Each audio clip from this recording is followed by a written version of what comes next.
Hello everyone, I hope आप सभी अच्छे होंगे। आज की इस वीडियो में हम माइक्रो ऑर्गेनिजम्स फ्रेंड एंड फू ये चैप्टर जो है इसको डिस्कस करेंगे। सो आइए आज के सेशन को स्टार्ट करते हैं। सो स्टूडेंट, हमारा फर्स्ट क्वेश्चन है व्हाट आर माइक्रो ऑर्गेनिजम्स। सो माइक्रो ऑर्गेनिजम्स क्या होते हैं? Some living organisms are so small that they cannot be seen with naked eyes. They are called microorganisms, यानी कि सूक्ष्म जीव। सो स्टूडेंट्स, माइक्रो ऑर्गेनिजम्स क्या होते हैं, यानी कि सूक्ष्म जीव क्या होते हैं? कुछ लिविंग ऑर्गेनिजम्स इतने छोटे होते हैं कि उन्हें हम नेक्ड आइज यानी कि खाली आंखों से नहीं देख सकते। इन्हें देखने के लिए माइक्रोस्कोप की ज़रूरत होती है। ऐसे ऑर्गेनिजम्स यानी कि ऐसे जीवों को हम माइक्रो ऑर्गेनिजम्स सूक्ष्म जीव कहते हैं। Now main 4 classes of micro organisms. Number 1 bacteria यानी कि जीवाणु, नंबर 2 फंगी यानी कि कवक, नंबर 3 प्रोटोजोआ, नंबर 4 एल्गी यानी कि शैवाल। Note, virus is not a living cell but also study with microbes. So students, micro organisms की 4 मेन टाइप्स होती है, यानी कि 4 मुख्य प्रकार होते हैं। पहला होता है बैक्टीरिया यानी कि जिसको हम जीवाणु कहते हैं, नंबर 2 फंगी कवक जिसको कहते हैं, 3 प्रोटोजोआ एंड 4 जो है शैवाल यानी कि एल्गी। नोट में हम वायरस को भी माइक्रो ऑर्गेनिजम्स के साथ पढ़ा जाता है, लेकिन टेक्निकली वायरस लिविंग नहीं होते हैं जब तक वो किसी सेल के अंदर ना जाएं, है ना। आई होप ये आपको क्लियर हो गया। Viruses can reproduce only inside living cells. कोशिका के अंदर ही गुणन करते हैं। वायरस सिर्फ तभी रिप्रोड्यूस यानी कि गुणन करते हैं जब वो किसी लिविंग सेल के अंदर हो। ये बाहर नॉन लिविंग जैसे बिहेव करते हैं। सो वायरस से होने वाली कुछ कॉमन डिजीजेस जैसे कि कोल्ड एंड फ्लू यानी कि सर्दी जुकाम, खांसी, पोलियो, खसरा और हेपेटाइटिस ए यानी कि लीवर से जुड़ी बीमारी, है ना। आई होप ये क्लियर हो गया। Now protozoa cause diseases like diarrhea, malaria. Example amoeba, paramecium. सो प्रोटोजोआ ये सिंगल सेल्ड ऑर्गेनिजम्स होते हैं, मोस्टली पॉल्यूटेड वाटर या फूड से स्प्रेड होते हैं।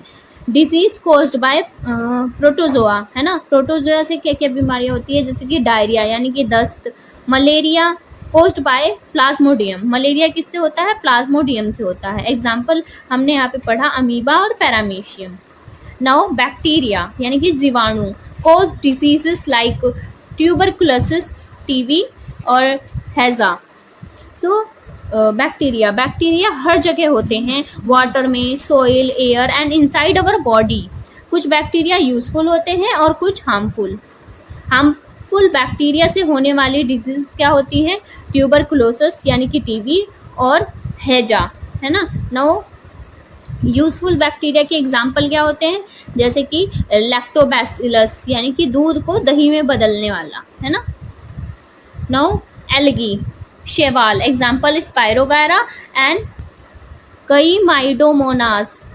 मोस्ट एल्गी यानी कि शैवाल मोस्टली ये वाटर बॉडीज जल निकायों में पाए जाते हैं, है ना। ये फोटोसिंथेसिस करके ऑक्सीजन बनाते हैं, जैसे कि एग्जाम्पल हमने रीड किया था स्पायरोगैरा और क्लेमाइडोमोनास, है ना। नव फंगी यानी कि कवक, इनके एग्जाम्पल थे राइजोपस, ब्रेड मोल्ड, पेनिसिलियम और एस्पेरिगिलस। सो जो फंगी यानी कि कवक होते हैं ये मोस्टली डेड ऑर्गेनिक मैटर पे ग्रो करते हैं। फंगी से भी कुछ डिजीजेस होती हैं, लेकिन कुछ फंगी बहुत काम की भी होती हैं। एग्जाम्पल राइजोपस जो ब्रेड पर उगती हैं यानी कि ब्रेड मोल्ड, है ना। और पेनिसिलियम इसे एंटीबायोटिक पेनिसिलिन बनता है ना।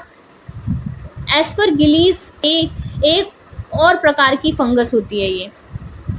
So now student, friendly micro organisms, है ना। सो पहले हमें दिया गया है कर्ड यानी कि दही, made by lactobacillus bacteria. Bacteria convert milk into curd. So सबसे पहले हमें क्या दिया गया है? दही, है ना। जो लैक्टोबैसिलस बैक्टीरिया दूध को दही में कन्वर्ट करता है। ये मिल्क शुगर यानी कि लैक्टोज को लैक्टिक एसिड में कन्वर्ट करता है जिससे दही बनता है ना। सेकेंड है bread and cake.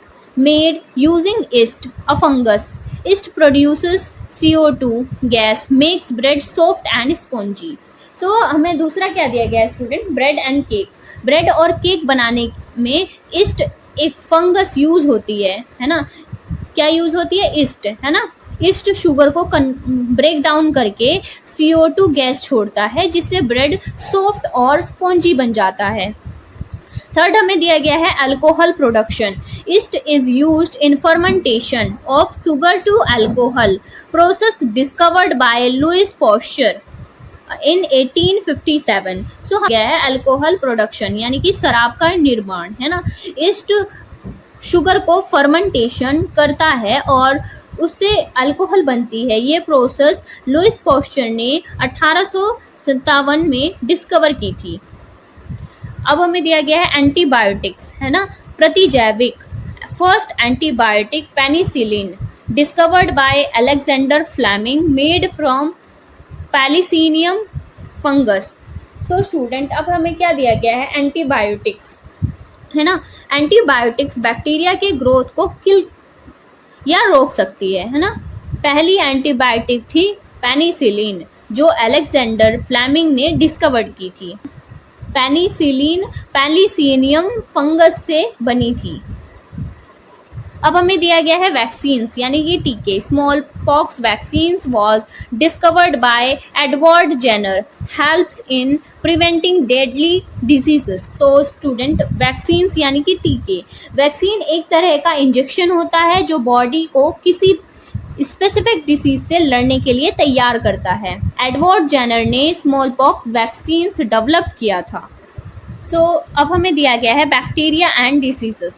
So bacillus anthracis, है ना, causes anthracis disease discovered by Robert Koch. So student यहाँ पे हमें दिया गया है बैसिलस एंथ्रेक्स. सो ये क्या होता है बैसिलस एंथ्रेक्स. बैसिलस एंथ्रेस बैक्टीरिया एक डेंजरस डिजीज यानी कि एंथ्रेस का कारण है. रॉबर्ट कोच ने इस बैक्टीरिया को डिस्कवर किया था. सो नाउ स्टूडेंट पैथोजन, रोग कारक सूक्ष्म जीव, micro organisms that cause diseases called pathogens. So student pathogens क्या होते हैं. पैथोजेंस वो माइक्रो ऑर्गेनिज्म सूक्ष्म जीव होते हैं जो डिजीज यानी कि बीमारी कॉज करते हैं. ये बॉडी में जाकर इन्फेक्शन या डैमेज करते हैं. इनमें बैक्टीरिया, वायरस, फंगी, प्रोटोजोआ सब आते हैं, है ना. सो स्टूडेंट्स अब हमें दिया गया है कम्युनिकेबल डिसीजेस, है ना, संचारी रोग. Spread from one person to another caused by pathogens. Example AIDS, typhoids, tuberculosis, malaria, cholera यानी कि हैजा. सो स्टूडेंट कम्युनिकेबल डिजीजेस ये वो डिजीजेस होती हैं जो एक व्यक्ति से दूसरे व्यक्ति में फैलती हैं. पैथोजेंस के थ्रू होती हैं ये, जैसे कि हवा, पानी, कॉन्टेक्ट या फिर इंसेक्ट के काटने से, है ना. एग्जाम्पल हमें दिया गया है एड्स. एड्स क्या होता है, वायरस से होता है, ब्लड या इन्फेक्टेड कॉन्टैक्ट से स्प्रेड होता है ये. टाइफाइड हमें दिया गया है कंटामिनेटेड फूड या फिर वाटर से होती है. ट्यूबरकुलोसिस यानी कि टीबी एयर से स्प्रेड होती है जैसे कि खांसी या छींक से, है ना. मलेरिया दिया गया स्टूडेंट. मलेरिया किससे होता है, मॉस्किटो. और कौन सी मॉस्किटो, फीमेल एनोफिलिस से, है ना. नो चोलेरा पॉल्यूटेड वाटर से होता है ये. Malaria is caused by Plasmodium parasite spread by female Anopheles mosquito. So student हमें यहाँ पे मलेरिया के बारे में बताया गया है कि ये किससे कॉज्ड होता है, कॉज्ड बाय ए प्रोटोजन पैरासाइट. उसका नाम क्या है, प्लाज्मोडियम से, है ना. ये पैरासाइट फीमेल एनोफिलस मॉस्किटो के काटने से बॉडी में आता है, बॉडी को इफेक्ट करता है जैसे कि फीवर, चिल्स होते हैं इससे. अब हमें दिया गया है स्टूडेंट नॉन कम्युनिकेबल डिसीजेस यानी कि गैर संचारी रोग. Do not spread from one person to another, caused by internal body problem. शारीरिक कारण. So student non communicable diseases क्या होती हैं, ये डिजीजेस एक व्यक्ति से दूसरे में नहीं फैलती. ये मोस्टली लाइफस्टाइल्स, जेनेटिक या फिर इंटरनल बॉडी प्रॉब्लम्स की वजह से होती हैं. एग्जाम्पल्स हमें दिया गया है फीवर यानी कि बुखार, हार्ट डिजीजेस यानी कि हृदय रोग और डायबिटीज यानी कि मधुमेह. सो स्टूडेंट अब हमें डेंगू के बारे में बताया गया है. Dengue spread by female Aedes mosquito यानी कि मादा एडिस मच्छर, है ना, carries dengue virus. So student, dengue क्या होता है, ये किससे कॉज होता है, caused by dengue virus. Spread होता है ये फीमेल एडीज मॉस्किटो के काटने से। एडीज मॉस्किटो दिन में काटता है। सिम्टम्स क्या होते हैं इसके, high fever, body pain, rashes और लो प्लेटलेट्स हो जाते हैं। तो स्टूडेंट, अब हमें टेबल दिया गया है जहाँ पे कॉमन ह्यूमन डिजीज के बारे में है जो माइक्रो ऑर्गेनिज्म जैसे कि बैक्टीरिया, वायरस, प्रोटोजोआ की वजह से होती हैं। स्टूडेंट, पहला है ट्यूबरकुलोसिस यानी कि टीबी, है ना। सो इसको समझते हैं। सो इसका पॉजिटिव माइक्रो ऑर्गेनिजम्स बैक्टीरिया होता है और मोड ऑफ ट्रांसमिशन क्या होता है, ये हवा के थ्रू होता है ना, हवा के थ्रू फैलता है। और प्रिमिटिव मेजर्स क्या होते हैं, टीबी पेशेंट से आप दूर रहो, है ना। यहाँ पे क्या लिखा है, keep the patient in complete isolation, keep the personal belonging of the patients away from those of the others, vaccination to be given at suitable age. So student, आप क्या कर सकते हैं, टीबी पेशेंट से आप दूर रहो। टीबी के लिए बीसीजी वैक्सीन अवेलेबल हैं, पेशेंट का प्रॉपर ट्रीटमेंट होना चाहिए, है ना। सो स्टूडेंट, अब हमें दिया गया है मीजल्स यानी कि खसरा, है ना। सो इसका पॉजिटिव माइक्रो ऑर्गेनिजम्स होता है वायरस। मोड ऑफ ट्रांसमिशन होता है ये हवा के थ्रू होता है जैसे कि या फिर कफिंग से, है ना। प्रिमिटिव मेजल्स है कि मेजल्स वैक्सीन जरूर लगवाना चाहिए, पेशेंट को अलग रखो। चिकन पॉक्स है, इसका पॉजिटिव माइक्रो ऑर्गेनिजम्स होता है वायरस। मोड ऑफ ट्रांसमिशन हवा और कॉन्टेक्ट से, है ना। और प्रिमिटिव मेजर्स होता है पेशेंट को बिल्कुल अलग यानी कि आइसोलेशन में रखो, है ना। उसके कपड़े, बर्तन या फिर सामान अलग रखो। वैक्सीन अवेलेबल है, सही एज पे लगवाना चाहिए। स्टूडेंट, अब हमें पोलियो दिया गया है। सो इसका पॉजिटिव माइक्रो ऑर्गेनिजम्स होता है वायरस। मोड ऑफ ट्रांसमिशन हवा और पानी के जरिए होता है। प्रिमिटिव मेजर है कि पोलियो वैक्सीन, है ना, यानी कि ओरल ड्रॉप्स ज़रूर देना चाहिए। सफाई का ध्यान रखो। सो स्टूडेंट, अब हमें दिया गया है यहाँ पर चोलेरा, ठीक है। सो पॉजिटिव माइक्रो ऑर्गेनिजम्स है बैक्टीरिया। मोड ऑफ ट्रांसमिशन इसका क्या होता है, गंदा पानी या फिर खाना, है ना, वाटर और फूड। प्रिमिटिव मेजर्स क्या हो सकते हैं, पर्सनल हाइजीन मेंटेन करो, सिर्फ उबला पानी और अच्छे से पका हुआ खाना खाओ। वैक्सीन भी अवेलेबल है। यहाँ पे भी हमें स्टूडेंट दिया गया, maintain personal hygiene and good sanitary habits, consume properly cooked food and boiled drinking water, vaccination. जो कि मैंने अभी आपको बताया कि हमें क्या करना चाहिए, सिर्फ बॉइल हुआ पानी या फिर अच्छा पका हुआ खाना हमें खाना चाहिए, है ना। और वैक्सीनेशन भी अवेलेबल है तो हमें वो भी लगवाना चाहिए और पर्सनल हाइजीन मेंटेन करके रखना चाहिए। सो आप यहाँ पर देख सकते हैं, यहाँ पे टाइफाइड के बारे में भी बताया गया कि जो टाइफाइड होता है उसका पॉजिटिव माइक्रो ऑर्गेनिजम्स बैक्टीरिया होता है। मोड ऑफ ट्रांसमिशन गंदा पानी। प्रिमिटिव मेजर क्या होता है कि क्लीन पानी यूज़ करो, खाना ढंग से पकाओ और हाइजीन का ध्यान रखो, है ना। सो स्टूडेंट, अब हमें दिया गया है हेपेटाइटिस ए। सो इसका पॉजिटिव माइक्रो ऑर्गेनिजम्स है वायरस। मोड ऑफ ट्रांसमिशन क्या है, कंटामिनेटेड वाटर, है ना, यानी कि पानी। प्रिमिटिव मेजर्स क्या हो सकते, स्टूडेंट आप यहाँ रीड कर सकते हैं, drink boiled drinking water, vaccination. So हमें क्या करना है कि बॉइल्ड वाटर पीना है ना, और पर्सनल हाइजीन का भी ध्यान रखना है और वैक्सीन भी लगवा सकते हैं हम। सो स्टूडेंट, अब हमें दिया गया है मलेरिया। सो आप इसको भी समझ सकते हैं। सो इसका पॉजिटिव माइक्रो ऑर्गेनिज्म होता है प्रोटोजोआ। मोड ऑफ ट्रांसमिशन क्या होता है, फीमेल एनोफिलस मॉस्किटो के बाइट से होता है। Primitive mosquito net and repellents, spray insecticides and control breeding of mosquitoes by not allowing water to collect in the surroundings. So student, हम क्या कर सकते हैं, मॉस्किटो नेट यूज़ कर सकते हैं, मॉस्किटो रेपेलेंट्स लगा सकते हैं, इंसेक्टिसाइड्स स्प्रे करो, है ना। पानी को कहीं भी जमने मत दो यानी कि कलेक्ट मत होने दो, स्प्रेडिंग ग्राउंड ना बनने दो मॉस्किटो के लिए। सो स्टूडेंट्स, अब हमें एक फिगर दिया गया है ना, इसमें हमें बताया गया प्लांट डिजीजेस, माइक्रो ऑर्गेनिजम्स और mode of transmission. So plant diseases यानी कि पौधों की बीमारियां, है ना, इसको समझते हैं। पौधों में भी ह्यूमंस जैसे कि बैक्टीरिया, फंगी, वायरस के कारण बीमारियां होती हैं, है ना। हर बीमारी का एक स्पेसिफिक माइक्रो ऑर्गेनिजम्स होता है जो उसे कॉज करता है ना। सो यहाँ पर हमें डिसीज का नेम दिया गया है और माइक्रो ऑर्गेनिजम्स यानी कि कारक दिए गए हैं और मोड ऑफ ट्रांसमिशन यानी कि फैलने का तरीका बताया गया है। सो हमें पहला दिया गया है स्टूडेंट्स सिट्रस कैंकर, एक बैक्टीरियल डिजीज है जो लेमन यानी कि ऑरेंज जैसे सिट्रस फ्रूट्स के लीव्स और फ्रूट पर स्पॉट बना देता है ना। और इसका माइक्रो ऑर्गेनिजम्स क्या होता है स्टूडेंट, बैक्टीरिया होता है। और मोड ऑफ ट्रांसमिशन एयर, ये क्या होता है, एयर यानी कि हवा से इजीली फैलता है और ये लीव्स जल्दी गिर जाते हैं और जो फ्रूट्स होते हैं वो खराब हो जाते हैं। सो स्टूडेंट हमें सेकंड दिया गया है रस्ट ऑफ व्हीट, जो गेहूं के पत्तों पर भूरे या फिर पीले दाग बना देता है। और माइक्रो ऑर्गेनिजम्स होता है इसका फंगी। और मोड ऑफ ट्रांसमिशन यानी कि एयर्स और सीड। रस्ट ऑफ व्हीट में हमें बताया गया है कि क्या होता है, हवा और कंटामिनेटेड सीड से फैलता है। कैसे फैलता है, एयर और कंटामिनेटेड सीड से फैलता है ना। यील्ड क्या होती है, जो फसल होती है वो कम हो जाती है। अब हमें दिया गया येलो विंड मोजेक ऑफ भिंडी यानी कि ओकेरा। सो इसका माइक्रो ऑर्गेनिजम्स होता है वायरस और मोड ऑफ ट्रांसमिशन इंसेक्ट। भिंडी का जो प्लांट होता है वो वीक हो जाता है और फ्रूट प्रोडक्शन कम हो जाता है। सो स्टूडेंट अब हमें यहाँ पे दिया गया है food preservatives. So food preservatives क्या होते हैं स्टूडेंट, तो ये ऐसे सब्सटेंसेस होते हैं जो फूड को बैक्टीरिया, फंगी या किसी भी स्पॉइलेज से बचाते हैं ताकि फूड ज़्यादा समय तक सेफ और खाने लायक रहे।